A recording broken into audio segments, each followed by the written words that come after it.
Welcome to the Lucra Podcast, where we're redefining wealth from the inside out. I'm your host, Mindie, inviting you into real conversations on money, mindset, and meaning. Because true prosperity isn't just about the cash. It's about the life you're creating. Please share and enjoy. Welcome back, my friends. I am stoked for this conversation that we are about to have. I'm joined today by my relatively new friend, Jenn Malecha. She is a health business expert and practitioner, so I'm really excited to get into all the nitty-gritty with her. Jenn, thank you so much for joining me on the show. Yeah, it's like divine intervention that we recently met. I'm so excited about this. Yeah, just to give the viewer an insight into that, we sat down together and we're just like, oh, like so many Yeah, commonalities and so many things to talk about. So I'm assuming that a lot of that will come up in this conversation. In order to get to know you a little bit and for our viewers to understand a little bit of your entrepreneurial journey, I'd wonder if you could start with just kind of how you got to what you're doing today and what that is. yeah. It's so funny when you asked me that question as we were kind of prepping for this interview. My first memory that I went back to of being an entrepreneur, like I think I've always been meant to be an entrepreneur, Yeah. was two really specific things. Is one, when I was a kid, I used to like create these like obstacle courses in our backyard with our swing set and like different things. And we had this beautiful chocolate lab, and he was like my circus dog of sorts. And I always came up like thought of these like different things. And like we might say as kids, like there's the era of imaginary thinking. And yeah, we all did that in a sense, but I did this like it was my job, like it was competitive, right? And I was like the ringleader of like the kids that lived on our street. We lived on this cul-de-sac, and so we had no like issues with traffic coming through. We could just take over the entire street. And I was the ringleader to get people out doing bike races down the hill and like playing baseball out in the field. But really the first kind of like solid instance of being entrepreneurial was when I ran for like student body president in sixth grade. Okay. And my elementary school, our mascot was a dolphin. And I have this vivid memory of literally sitting down, and I had this poster board and I cut out 100 dolphins. You were not messing around. I was not messing around. And I wrote Jen for Prez, and I glued like a little pin on the back of them, and I handed them out. Like clearly, that's like the early signs of ship essentially happening. And but I followed the kind of patriarchal like back then track, and I went to college, got a standard degree in kinesiology, and went straight into the corporate world. Me too. And as a lot of us entrepreneurs do, we like in the beginning, we do the things that we think that we're supposed to do because nobody really taught us or encouraged us to be an entrepreneur, Right. right? And then we die this like slow death in the corporate space, Oh my which gosh, Jenn, exactly. I call it slow suicide to my soul. exactly. Well, literally for me, at the age of 25, I got skin cancer. Like death Oh, showed up like at my door and was yeah. like, you don't do things differently. This is gonna like kill you, Mm. essentially. Like there was no rhyme or reason, like explanation for why I had developed skin cancer. Like there was no family history. I was working in the fitness industry, so I was like dieting and exercising, doing all the quote unquote right things. When I would go to the doctor, they would say my blood work looked normal and that I was a picture of perfect health, and they wished all of their patients looked like me, right? Wow. And that's when I started to realize like something's not right here, like in so many levels. Like it was like something's not right about my education, like the kinesiology degree that I had obtained that supposedly told me everything there was to know about being healthy. In addition to like what was going on in my life and my workspace, I remember like towards the end of leaving my first corporate job, like I was working at 24 Hour Fitness. I was a general manager managing a multi-million dollar fitness facility, basically getting an MBA, you know, Right. at 24, 25. and making really good money. I mean, at the time, at 24, 25, I was making $75,000 a year. So, like, that equates now with inflation and all things to about 120K a year. I mean, imagine being 24, 25 and making that amount of money, like living in But San Diego. Pretty I awesome. totally get it because that was exactly Yeah, my experience in the corporate world of like right. making good amounts of cash Yeah. in my 20s. And it's like, okay. Yes. And you're living the dream. And at the same time, you're starting to feel totally burnt out and exhausted. And one day, towards the end of this time frame at 24 Hour Fitness, like how I knew I had to get out was I am a runner. I would go running like a couple times a week in the morning, and I was out running one morning. And as soon as I turned in the direction of home, I just started bawling, like Mm. uncontrollably sobbing because I didn't want to go to work. Oh gosh, I know that feeling. So stressful. And one of my dear friends at the time, same age as me, like we actually graduated same time, studied kinesiology. Also, she was working at 24 Hour Fitness. She was a manager at the other gym. We were like, we would go for walks, and I started telling her, her name's Brenda, I call her B, and she would call me J. And I'm like, B, like, I really want to get out of here. Like, I'm gonna like start a home training like business. I'm gonna go train people at hotels because this was back in the early 2000s when that wasn't a thing yet. Right. Like hotels didn't really have gyms and trainers. And I had this whole business idea, and she totally just killed it. She was like, Jay, you're crazy. You can't go do that. Because it was so uncommon back then in the like mid early 2000s to like be an entrepreneur. So then I jumped to another corporate career, and I got into corporate wellness thinking like this is going to be less stress. I'm going to have a bigger impact in the world. I'm going to work with employee populations and I'm going to get them healthy. And it was exciting at first because it was new. And then that slow death over time Showed up again. showed up again. And I was hit with another one of those like light bulb moments. It's like December, I remember it so clear, like December 16th, in 2010. My husband and I had just bought our first home together. We were about to get the keys, and I was gone because I was on a work trip. I was visiting one of our clients. And I had just landed at the Sacramento airport, picked up my rental car, and I get a phone call that my mom is in the hospital and she's been in the hospital for 2 weeks. Mm. And she hasn't told anybody. And Whoa. that she's in liver failure and things don't look good. So I like pulled over and immediately like called my husband or my soon to be husband. We were not even engaged at this point in time, but he like had to arrange flights for me. I immediately turned around and went home. And once I got to my mom in like the tiny like hospital outside this tiny little hometown that she had outside of Santa Barbara, the doctor told me that she had an 80% chance of dying in the next 90 days. Mm. And I knew in that moment if I was gonna if she was gonna live, that I was gonna have to like save her, that I was gonna have to do that. But I didn't really know how to do that living 6 hours away from her in San Diego. So what I did is I started going to the office early on Fridays so I could leave early and beat LA traffic to like spend as much time as possible with her over the weekend and try to like manage her care and all this stuff, because if anybody's had to work in the healthcare system, you know how just crazy disorganized and confusing that it is. It's a mess. And after a couple months of doing that, that employer fired me. But luckily, that was the kick in the ass that I needed to get serious about the business that I had already been building on the side. Love it. As a health practitioner, after finding functional health medicine when I got diagnosed with skin cancer, and it was time to get serious about it. And I put everything that I had into that. And I'm so grateful that I did because, life continues to happen. So in 2023, my brother celebrated his 10 years of sobriety. Mm.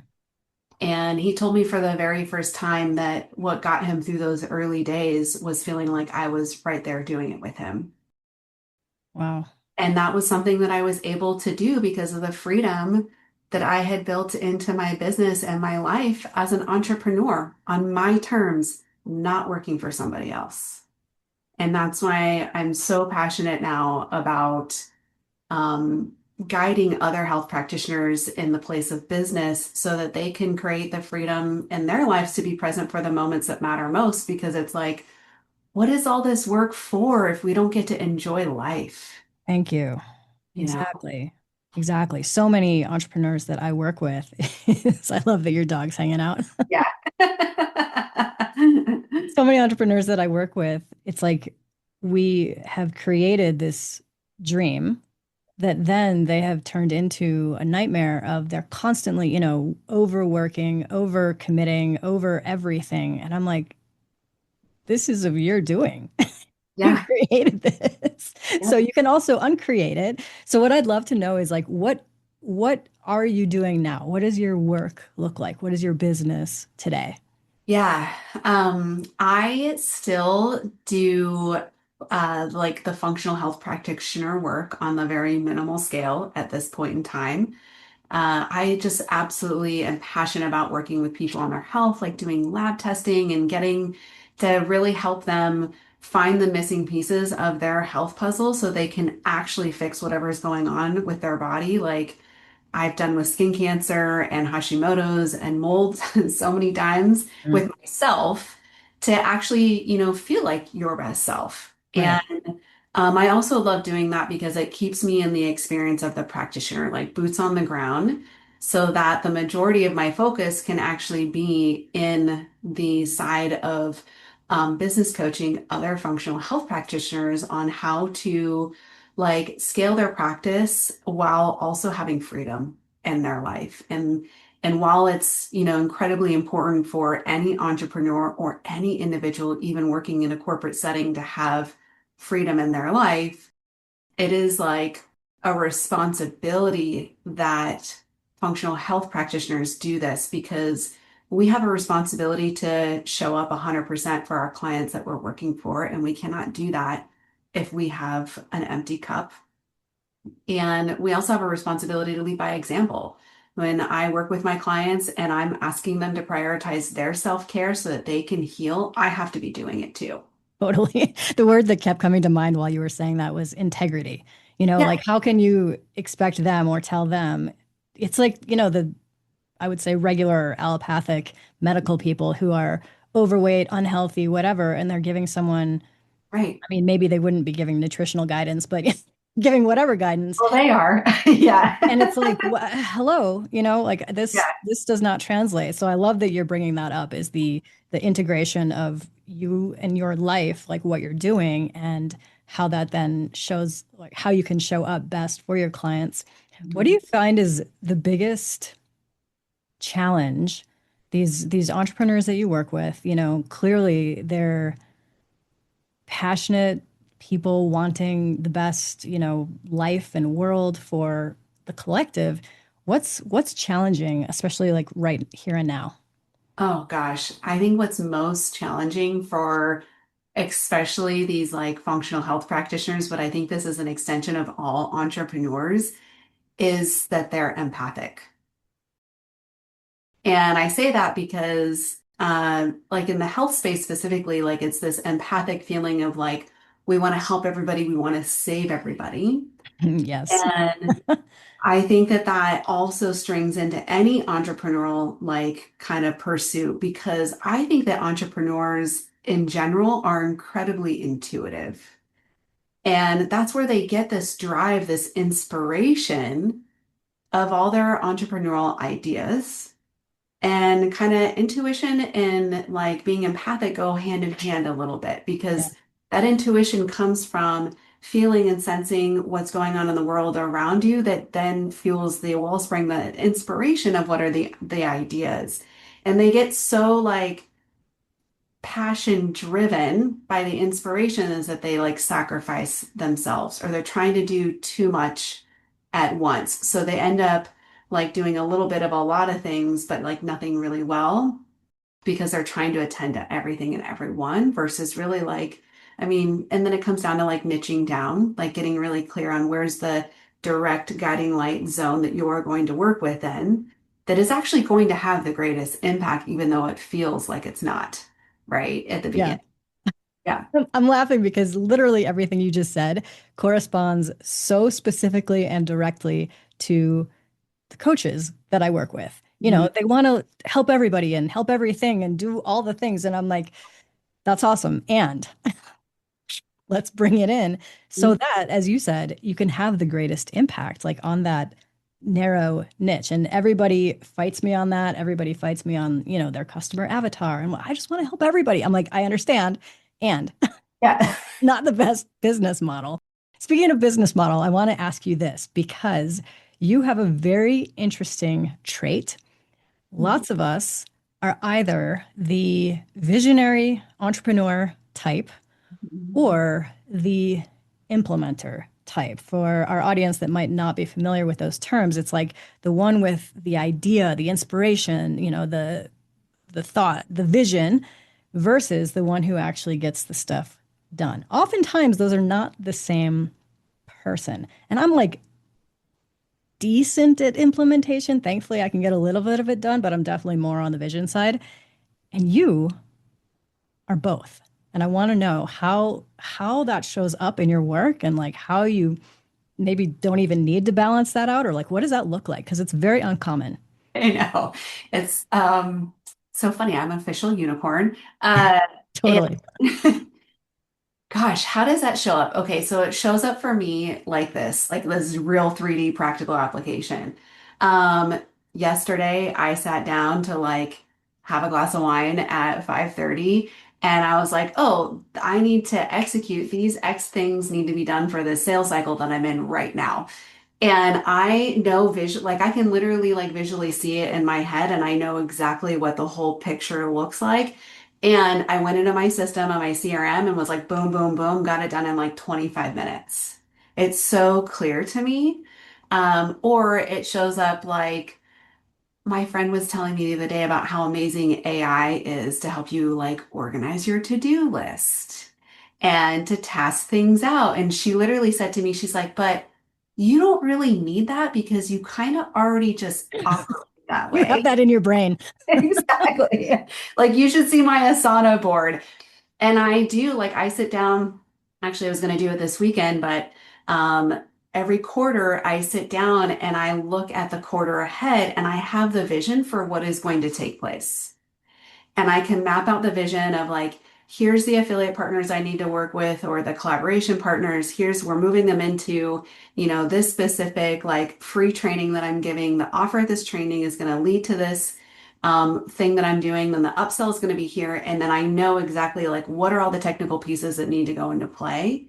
And I am getting better about delegating those things to my team because I'm such a good implementer. Sometimes it just feels like it's easier and faster for me to do it. And I do love to be hands-on, but I'm getting better about delegating over. Okay, I want to dig into that a little bit because that can be very difficult. Yes.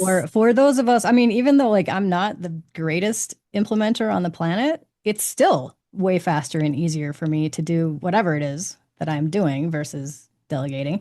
So I want to hear your perspective on how you are navigating through that getting better at delegating thing, because I think a lot of people could use that. Yeah. I definitely just know, and this is part of my personal design. You look at things like the Colby Index or Myers-Briggs or human design. Like this is the way that my design is that I do it hands-on myself first because I have to have a systematic like understanding of how it works, and then I can hand it off to someone. Gotcha. So Gotcha. I have to then hand it off like faster is where my stumbling block could be. So like a great example of this is I have a social media assistant and she was with me since like 2020 before Reels really became a thing on Instagram, right? So when Reels became a thing, I could not for the life of me figure out in my head how to like delegate that over to her yet. until I got my hands in it. So once I got my hands in it and I did some reels for a while, then I was like, okay, I see how this can work now. Like you figure out the trending audio, you figure out what the caption and the text is going to be. Send me the thing, I'll shoot the video and drop it in the file box for you, and then you create it. Like now that I understand how this world works, then I can delegate it off, basically. Nice, nice. That's reminded me of a conversation that I had on this show with a guy named Rock Thomas, and I really liked his idea of me, then we, then you. Like Mm, I need to, just like what you're saying, I need yeah. to get it first and wrap my head around it. Then I can like show you my vision of how I Yes. want that to work, and then like you can take that eventually and go do it. I love that framework because I would say that with anytime I've onboarded a new assistant in my either of my businesses, that's exactly how it works. It's Nice. like I do it first, which helps to set kind of the frame for like what an SOP might look like. Yep, Then I can hand it over to a team member. They'll do it, but they're still having me check it to make sure it's done right. And once we go through that a couple times, then it's like, all right, you own this, totally. off to you, you know? But I will say, just like what's funny is that being a unicorn like this, I have worked in many capacities with so many visionaries, everything from being like a fractional CMO for an organization to now in the business consulting work that I do, like some functional health practitioners will hire me as a consultant to come in, and they are, because their challenge is that they're the visionary, they don't understand the implementation, the integration side of it, right? Hmm. And that's not necessarily a bad thing. It's just knowing what your, strengths and weaknesses are and hiring the people to come in for your weaknesses so that you can stay within your zone of genius and your strengths, Totally. What right? what of all the things, because you've got a lot going on over there. What of all the things, what is the piece of it that brings you absolute like most joy? Like not just the zone of genius, but zone of genius plus joy. Oh Like God. the Venn diagram of like where those pieces intersect? Like what's the prime piece? I mean, I think the thing that just re-energizes me that I could do all day, every day is like laser coaching in my business community. Yes, I love it.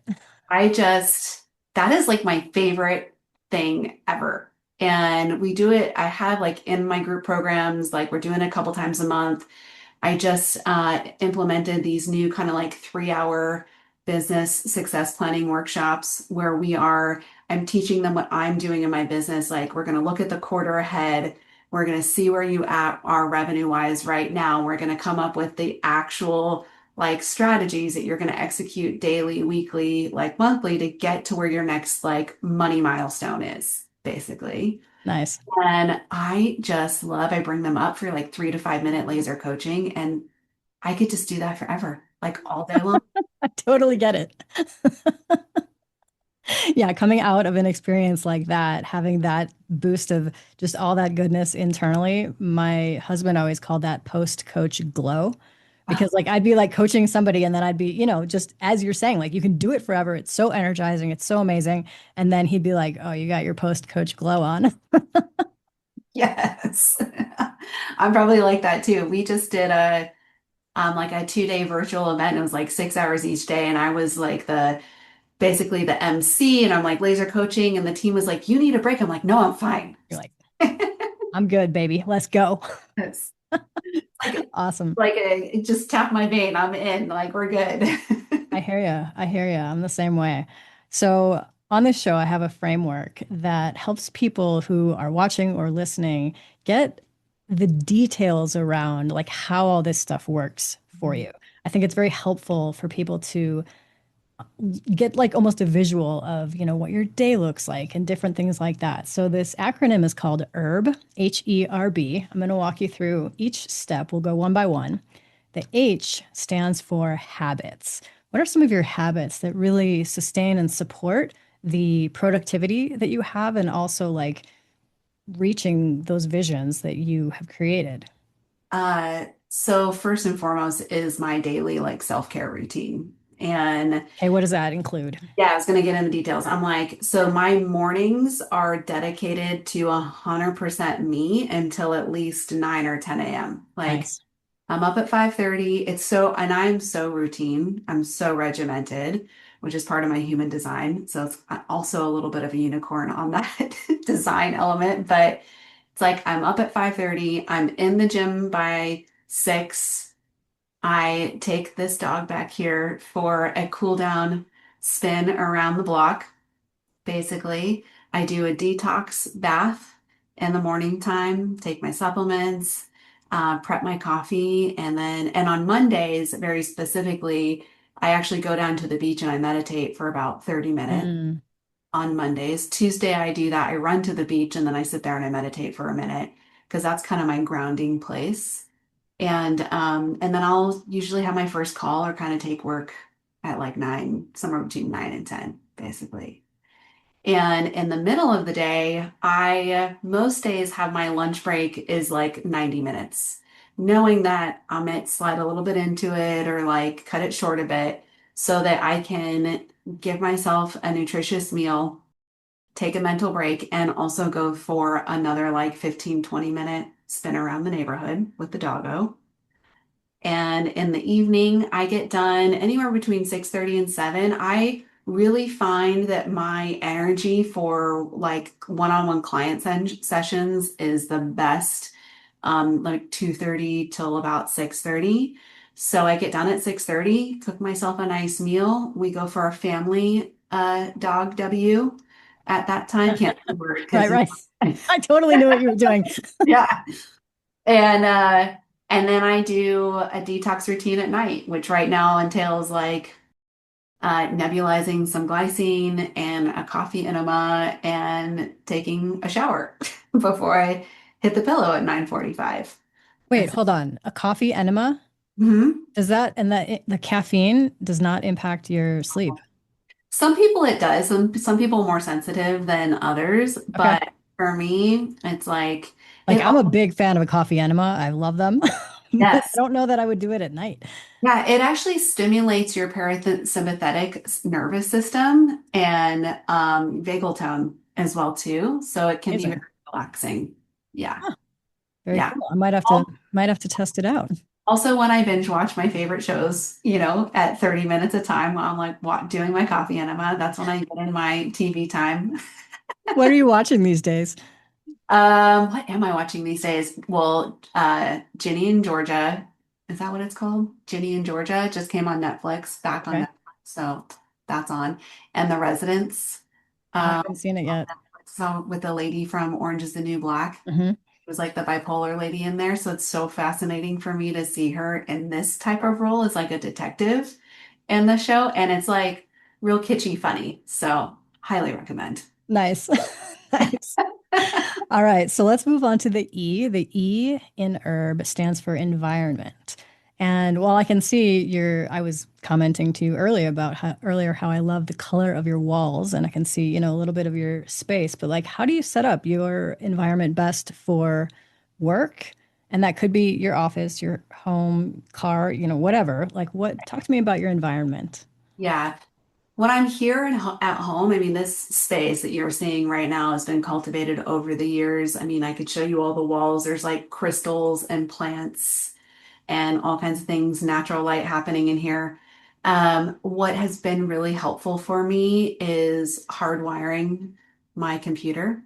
Yeah. So I have no Wi-Fi in here at all. Oh my And gosh, I wish I didn't have any Wi-Fi. That's amazing. yeah, it made a huge difference for me in my afternoon energy. And sometimes I will flip on my Wi-Fi to, I don't know, airdrop something from my phone and I'll forget to turn it off. And then I'll feel it, like I'll forget and I go, God, I'm feeling kind of drained. I'm like, oh crap, left my Wi-Fi on.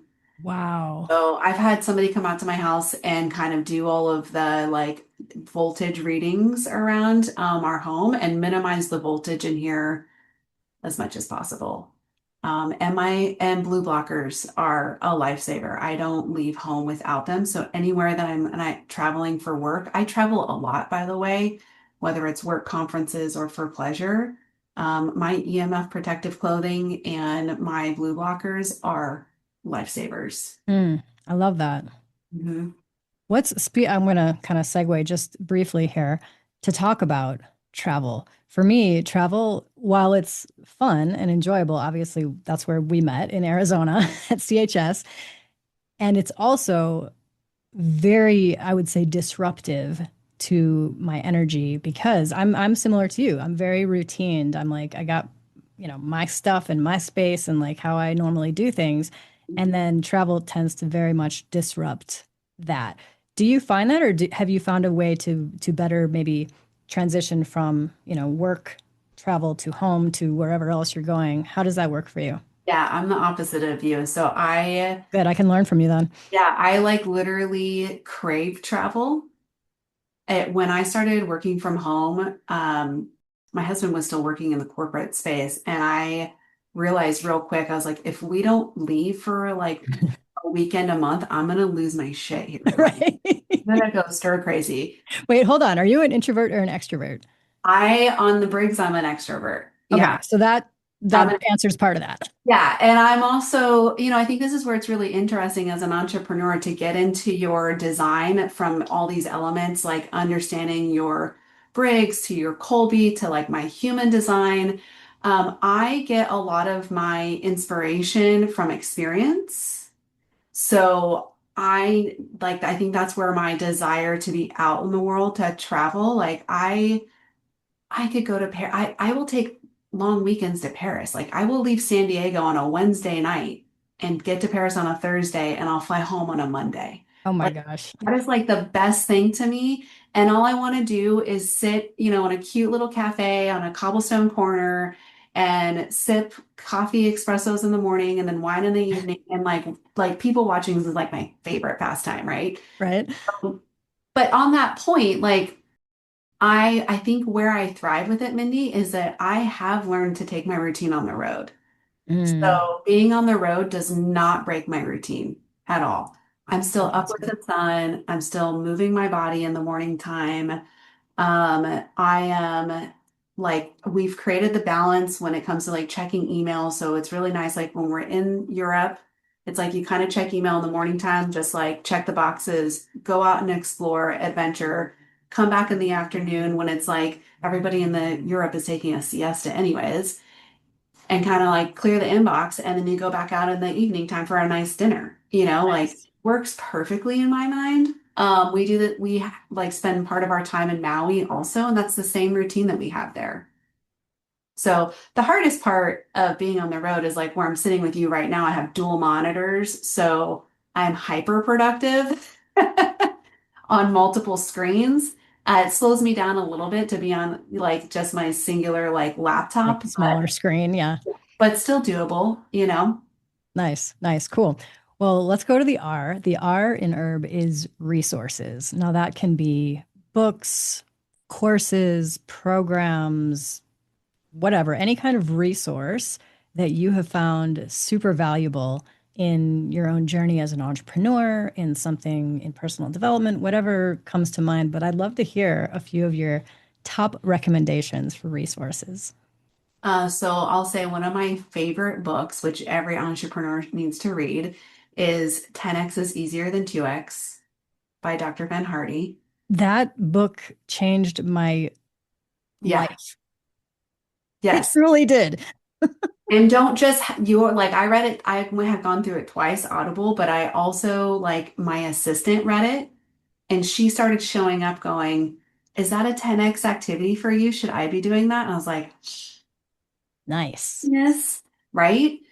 I think that being part of community is incredibly important because it can feel very much like you're on a deserted island, like we all do. And it's as extroverted as I am when I'm at home, like a super introvert. Like I don't go out with my friends. Like this is like I think that's also how I strike that balance of travel is that when I'm home, it is my Like rest, rest. decompress, like reset time. But community is incredibly important. And so my community right now is I'm a part of Bo Eason's mastermind group, and that's been huge for me. Just really honing in. on my own personal story and experiences as a tool to inspire others is then priceless. And just that community is such high integrity and it may not be the thing for everybody, but finding a community like that for yourself, for Yeah, sure. Bo's a great guy as well. So I imagine that his group reflects all Yeah. of that. Yeah. And I think at different stages of our personal and entrepreneurial growth, we're just going to need different things at different times. I've been part of many different communities, but so I think that just the takeaway is community of a sense, you know? Yeah, and that is a very valid point about different things at different times. As soon as you mentioned 10X, I was like, oh yeah, like I used to be on Strategic Coach with Dan Sullivan Mhm. and am not currently. So, different areas, which is so great. So the B in herb, this is one of my favorite parts of this acronym. B stands for beliefs. What are the foundational or core beliefs that you hold that have allowed you to create the success that you've created, build those visions into reality that you have? Like what are some of those guiding forces? Yeah. Well, I want to thank you for reflecting for me what this is going to be earlier is integrity. Like you picked up on that like right away, and that I would say is my number one core value. Mm, And so when I really like think about that, that's being integrity with myself, right? Noticing when I'm out of alignment or doing something out of alignment for myself. It's being in integrity when I'm working with others. And when you're in integrity with yourself and what it is that you're doing and the work that you're doing with others, that's going to lead to the abundance, right? it's just so much easier. It's just so much easier. And another way that I like to think about that is, how that also shows up for me is like independence. Yes. So one of the things that I've been saying lately, kind of as an inspiration that happened through some of my work with Bo, is that freedom is a state of mind and independence is a state of being. So, Viktor Frankl in A Man's Search for Meaning, he talks about freedom being a state of mind. When you're in an concentration camp, like how do you still be free? It's a Yeah. mindset. But like independence to me is a state of being. Like he couldn't get up and leave that place. Mm, yeah, I like And that distinction. yeah, and so independence is being able to pick up and go do whatever you want whenever you want to. And I had a beautiful revelation about this, which probably connects in with one of the resources, is I do invest in a lot of spiritual mentors and resources like that. And I had a beautiful reflection on this recently that um, one of my mentors said, she's like, independence used to be a survival mechanism for you. Now it's a choice. Mm, So I grew up with an alcoholic mom. And when you're a child of an alcoholic and an adult child of an alcoholic, that independence is critical for your survival. I totally. was the oldest, daughter. And so I had to be independent to survive. And like, but this stage of my life where I'm at now, that independence is a choice. I get to choose independence. Yeah. Well, especially in the context of what you said earlier, with community being such a powerful part Mhm. of your life and your work, being able to choose that independence within the supportive structure that you have created, I think is an awesome dynamic. Yeah. And within the vision of what you want your life to be, right? Like the independence to work when you want to and take whatever trips that you want to, or, be independently like financially stable, like whatever you want. Yeah. Yeah. Yeah. That's it exactly. Exactly. This is what I love why I love talking with you, because everything that you're saying is like, yes, yes, I say this stuff all the time. Exactly. Yes. Tell me about, what you just said, what you want. What do you want in your current state of being right now? Like what's the next thing on the horizon for you, or what's the next vision or goal that you would want to create? Yeah. I think from a professional perspective, not I think I know, but where I'm feeling like this deep, hardcore desire is literally to transform the standard of care in the healthcare system. I know you spoke so passionately about that at CHS, and I was like, can you, I would actually like you to talk a little bit more about that, just so this audience can hear what you mean by that. Yeah. So we have this concept of functional medicine that's been around since 1990 when Dr. Jeff Bland kind of grandfathered it back then. And we're hearing a lot about this in the current like media and political arena, right? With RFK and different things that are happening in the MAHA Commission and movement. And so there's this clinical evolution that's been happening for a long time. So functional medicine has been really been about the clinical applications of different types of lab testing and understanding that lifestyle, nutrition, all of that impacts a person's state of health, right? It's very holistic. Very holistic. And where I see that there's still a gap is that it's also in the service structure. So, how do we actually engage people in the process of health transformation? Because there's a difference between information and education. There's a lot of information, there's a lot of education, a lot of books, a lot of courses that people can do in the concepts of functional medicine, for example. But how do you actually engage people in the process of health transformation? So, nobody gets better in one appointment or a handful Right. of labs or even a handful of appointments, right? And what it really takes to transform your health is time and support and guidance. And I think we have to bring transparency to the health system around this and say, let's stop lying to people or not being transparent out of integrity. Like these 15-minute appointments or 20-minute appointments, you come in, you get a conversation. Even in the functional medicine space right now, like these providers are providing these like 30-page reports of detailed lab testing and recommendations. And these people are being sent home, not knowing what to do with it and being told like, we'll see you in, 3 months or even in once a month. And that's not enough. So, how do we actually raise the standard of care? Well, we actually have to structure services the way that we work with people and the construct of appointments that is going to transform them. It's going to help pace them and guide them through the process. And it's so interesting to me because other industries know this. Like, I came from the fitness industry, right? And somebody doesn't expect a personal trainer to help them lose weight In one session. in one session. So, like, why do we expect that that's going to happen from a health perspective? People need, like in the personal training world, people come in, they work with a trainer 2 or 3 times a week to get to their results. Chiropractors know this too. Like if you have, somebody that's body is really beat up, you got to see them like more consistently over a couple of sessions to like really get that body back in alignment. Then you move them out into maintenance, and that's what it takes in like health transformation as well too, You know what's basically. so interesting to me though? It's the same way. Like I'm coming from the financial perspective when I Mhm. work with traders and even entrepreneurs to some extent. They think that like their money challenges or limiting beliefs or even like, oh, I just need to learn how to trade and then like by tomorrow they're going to be a millionaire. Like, Mhm. that's not how it works. And you Right. get to work with all of this stuff. So it's very interesting that like in some aspects of health, like you just mentioned, it is set up to be that winning system that gives the guided support, all of that along the way. And then in some other aspects, of medical, it's just not.